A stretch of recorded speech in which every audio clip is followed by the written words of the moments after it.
to the power of one. Today may be a little heavy show for some of you who are watching. I have an author, Aziza, and we're going to talk about her book, Unashamed: A Life Tainted. Welcome to the show. Thank you, Melanie. It's a pleasure to be here. You're welcome. Aziza, tell the viewers where you grew up and where you went to school. So I grew up in Paterson, New Jersey. Well, my early childhood was in Paterson, New Jersey. My father moved us to East Orange when I was 14. From there, we moved to Eatontown, New Jersey, then back to East Orange. So it's a couple of places as far as where I grew up. I did not go to school. I was homeschooled. My parents homeschooled me. So I actually didn't go to school until I was 35 years old.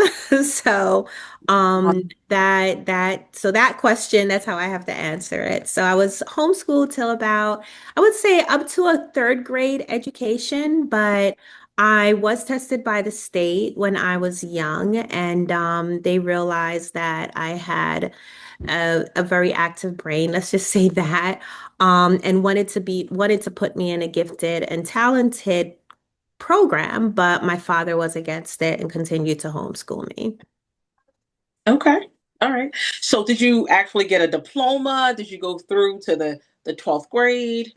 So, no, my father stopped educating me when I was 14. So, I would say if you want to compare it to the public school system curriculum, I was probably schooled up until the third or fourth grade.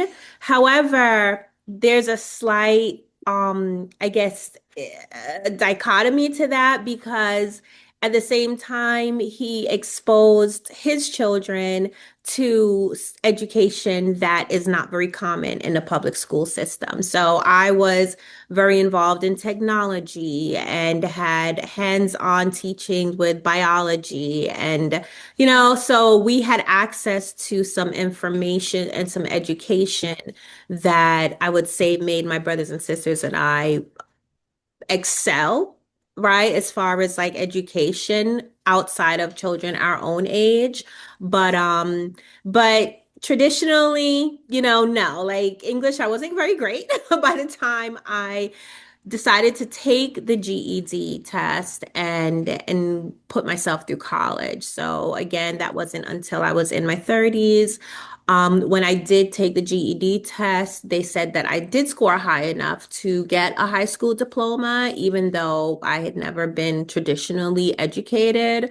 And then when I went to college, I stayed in what do they call it? Dean's list. I stayed on the dean's list, which I had no idea what these things were. And yes, I was a grown ass woman with kids, but stayed on the dean's list. And before I knew it, I was told that I was graduating magna cum laude. Now, again, that didn't mean anything to me because I did not know what the traditional school system structure was. So I was just like, I mean, okay, just let me get my degree so I could seek better jobs to provide for my children.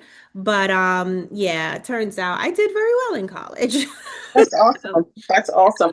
Now going back to being homeschooled, because I homeschooled my babies for like the first 3 to 4 years, but we had to connect with the school in our area. So there was like one school in the Whistle Plain area, and that hub we had to actually get the materials. I had to submit things to them that my babies did every week. Your dad didn't have to do that.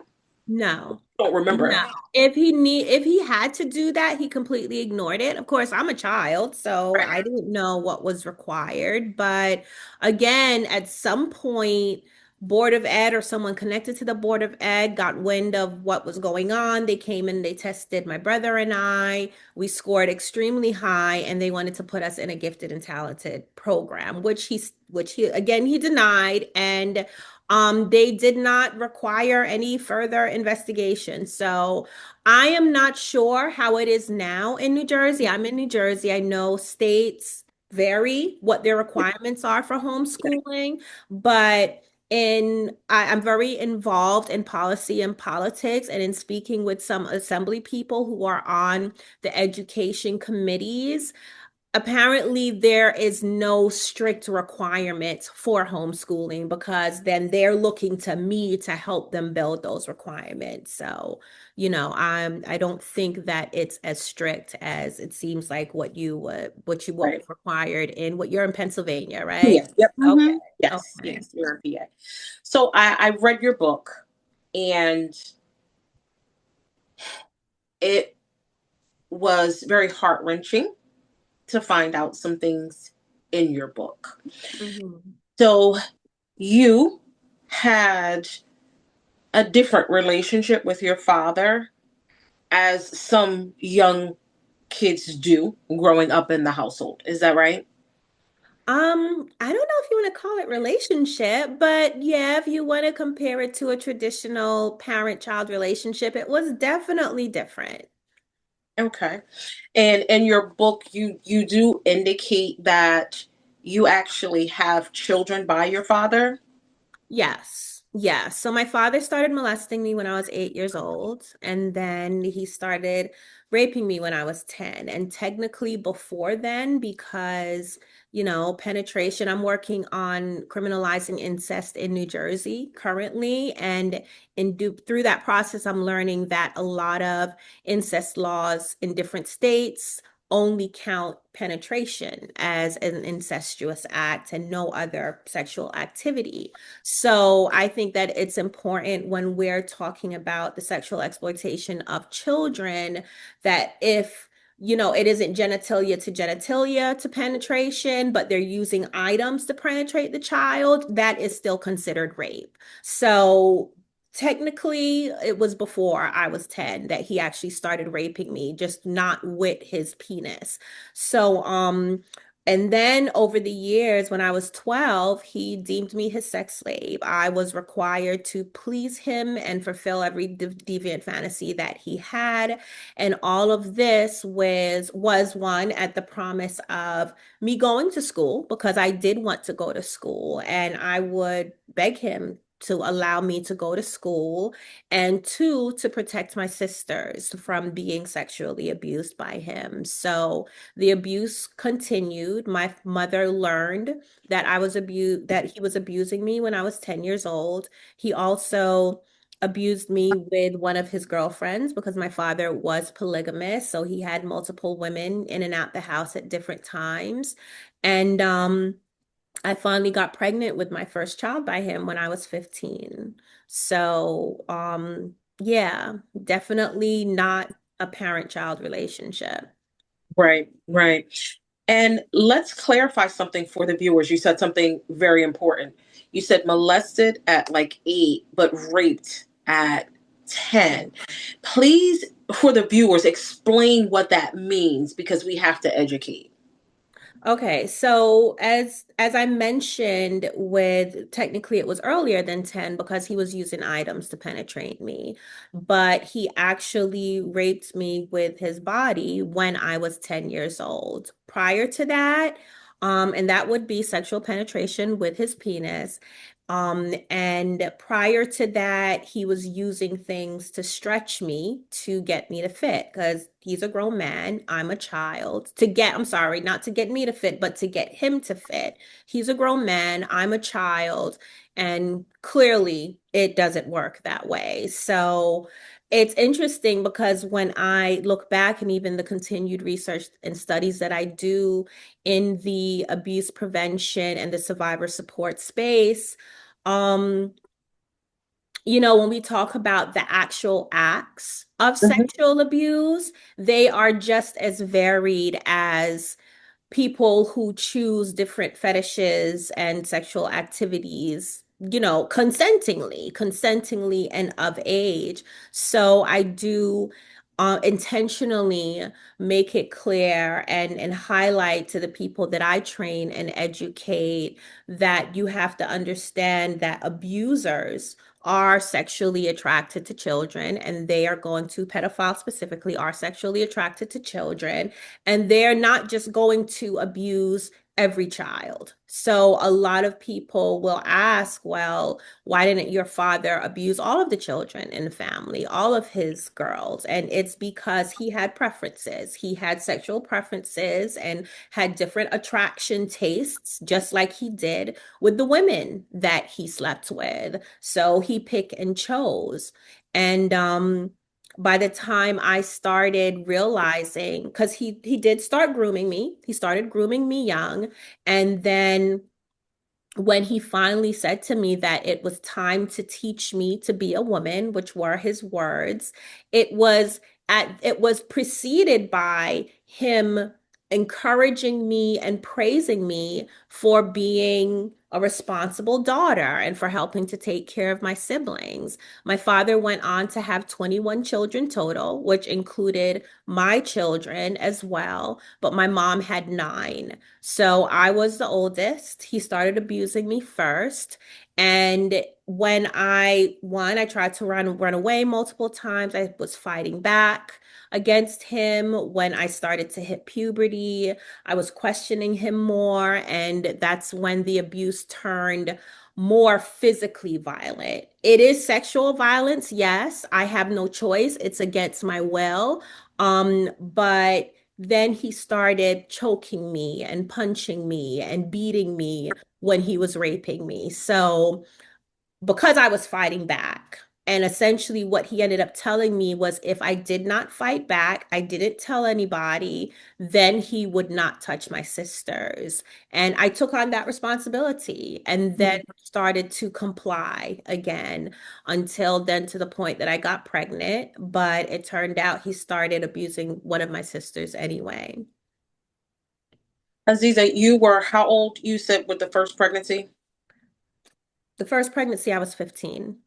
Now, did you actually go to the doctor like with No. that first pregnancy? Oh, so okay. My father delivered all of his children at home. So out of my mother's nine children, only myself and my brother were born in the hospital. After that, my father delivered all of his children, which I actually helped in some of the deliveries. So by the time I got pregnant, I was fully educated on the process of prenatal care, postnatal care. And then when I gave birth myself, no, there was no prenatal care, traditional medical prenatal care. There was no postnatal care. My father delivered my daughter with the help of my mother, and that's how it continued with my other children. And you have four children total by your father? Four children, yes. There was five pregnancies, but four live births. Okay. And you said another one of your sisters was also raped by your father? Well, he abused five girls altogether. Two of them also had one child each.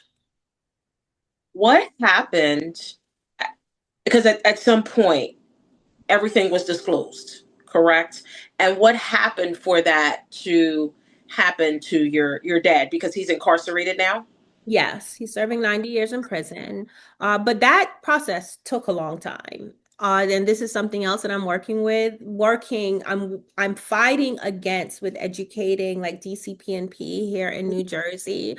And the fact that incest is still legal in New Jersey it played a huge role in their lack of involvement and action with my experience with my father.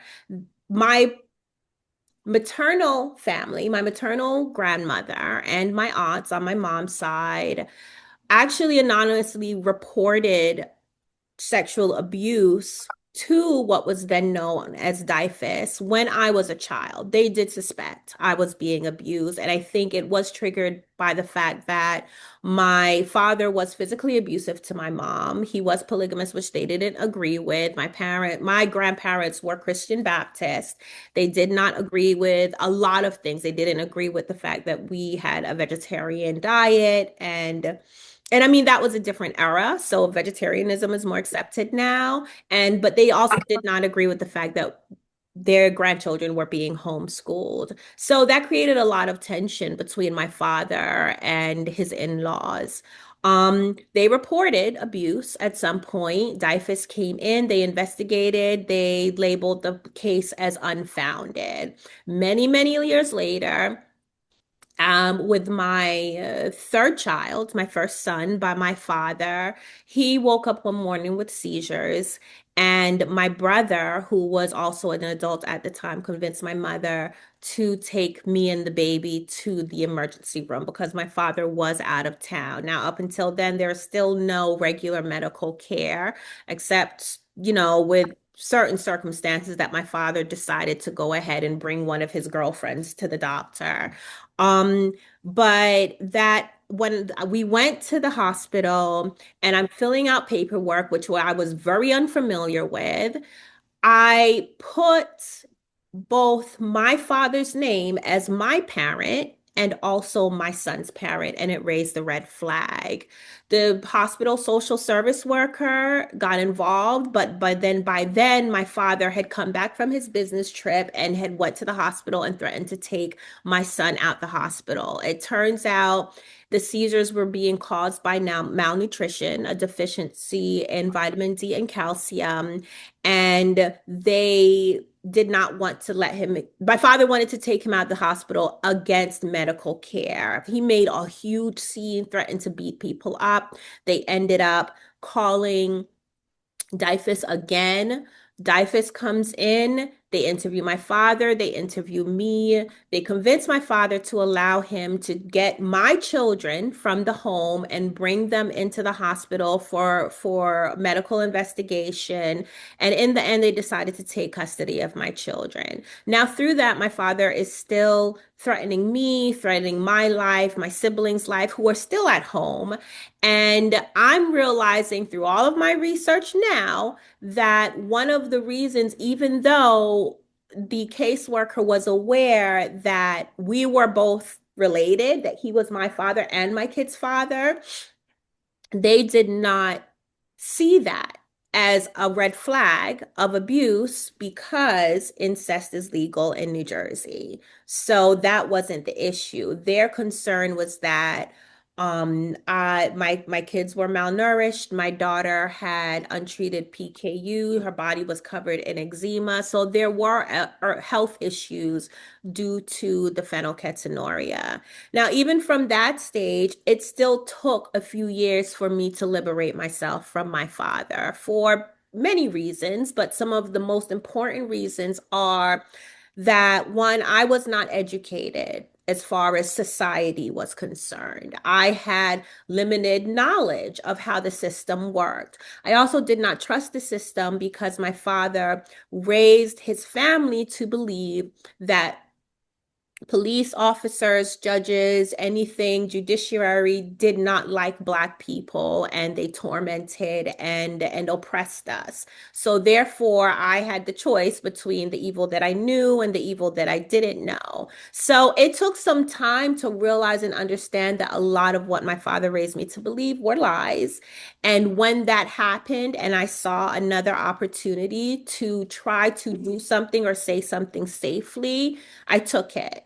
And I did. One thing led to another. And then finally, a close friend then took my mom to report domestic violence. And that's when the ball started rolling as far as getting my father arrested and him being charged for the abuse that he committed against me and my sisters. Wow. And now you're doing amazing work to help other young females and males, because this happens to both females and males. Tell the viewers what line of work you're in and what you're doing. So I started a nonprofit called Precious Little Ladies Inc. Our mission is to end child sexual abuse, incestuous abuse, and gender-based violence. We do that through educating the community on prevention specifically, because we want to stop these things before they even start. And that starts with identifying who the abusers are, how you respond to them, learning how to keep your children safe, educating your children, and honestly helping to address a lot of the traumas that various communities face. So we teach specifically cultural sensitivity. And yes, it is inspired by the fact that I have been in situations with different forms of authority, and they're not taken into account that me as a Black woman in America has certain fears of the system. So, and that goes across the board. If we talk about someone who practices Catholicism, then they're going to have certain restrictions on how they respond to sexual abuse because they feel like, the church is the end all be all. So we have a diverse board. We engage diverse volunteers so that we are more educated on how different communities and different ethnicities address sexual abuse and gender-based violence. We put on a lot of events. One of our most popular flagship events is the awareness raising kite flight that happens in September. And we use it as an opportunity to not only educate the community, but also get their input as well. We're able to distribute our sexual abuse prevention kits with our book bags and what is it called? School supplies, sorry, with school supplies giveaways. And also, we have a partnership with Thrive Cosmetics, and that helps to provide beauty care items through our Girl We've Got You Covered program. And that program, we distribute personal care items to women escaping abuse to help support not only their confidence, but also getting back to a sense of normalcy and teaching them how to thrive beyond the abuse that they suffered. So that's just a tip off the iceberg. Like I said, we're working on policy, we're creating technology. There's a lot that we're doing. And I speak out. I speak on about my story, one, to help encourage other survivors. And I use myself as an example of someone who has come from a place that was so broken, so toxic, and so traumatic to now being able to be a woman that is affecting change and living life to its fullest. And my children are right along with me. They are motivation and inspiration for me. So, good things are happening. I have Unashamed of Life Tainted. The audiobook is coming soon. And I'm working on a second book as well as poetry, and there's a lot. There's a Awesome. lot. That's So awesome. And yeah. and we'll wrap up with your father was well known. Yes. Yes. He directed Killing Me Softly by the Fugees. He was a video music director in the late 90s to the early 2000s. And his most known work is Killing Me Softly by the Fugees, which he received an MTV. Well, actually, he didn't receive the award, which caused more problems within our family, but his video won the award for Best Video of that year that it was nominated. So, yes, he is known definitely in the hip hop music community. I mean, the Fugees, Lauryn Hill was sitting at our house. I was baking brownies for her. So, these spaces is something how you can be so close to something and not even know, like not be the wiser for it, which is why I think it's important from a holistic perspective that everyone is educated on these issues because they indirectly affect everyone. They do. What words of encouragement, real quick, do you have for that child that will see this show that is unfortunately being sexually abused by one of their parents or loved one? One would be what is happening to you is not your fault. You are a being, a human that is new to this crazy journey called life. And whoever is victimizing you is taking advantage of you. Even if you feel like you like it, the power dynamic, the fact that they have a power over you means that you are not making the decision of your own accord, if that is okay, if that is the case. And I recommend that anybody, whether child or adult, is in anything similar to what I have been through, forms of domestic violence or any type of coercion, build relationships with the people that care about you and identify someone that you would trust no matter what. And this is even before. It would be ideal if you can do that before anything was to happen. But if you are in this situation, people that care about you don't want you being hurt. So there is someone that will help you, and you just have to keep trying to find help. And I know one of the biggest things is how do you get out of this situation safely, which is one of the reasons why it took me so long. I mean, my father abused me for over 17 years, and a lot of people question, well, once you turned 18, don't you know that what's happening to you is wrong? And it's like, well, not really. We're not sure. As humans, we question and doubt ourselves in so many different ways. And it's about really being confident in yourself. And I think education really helps that. Like, education was so instrumental for me, and different forms of education, not just sitting in a classroom eventually, but also reading the pamphlets when I went to the caseworker's office to visit my children. So all of that contributed to how I eventually was able to liberate myself and my family for that matter. Aziza, I want to thank you so much for sharing your story. Thank you so much for taking on the responsibility to educate others that are going through what you went through. Thank you so much for joining me today. Thank you. Thank you for having me. I do what needs to be done, so that's what I'm here for. Thank you. Thank you so much for joining me today. I encourage you to purchase Aziza's book, Unashamed, A Life Tainted. Understand that it's not right for someone to sexually abuse you, whether they're in your family or not. There are resources available for you. Peace and love.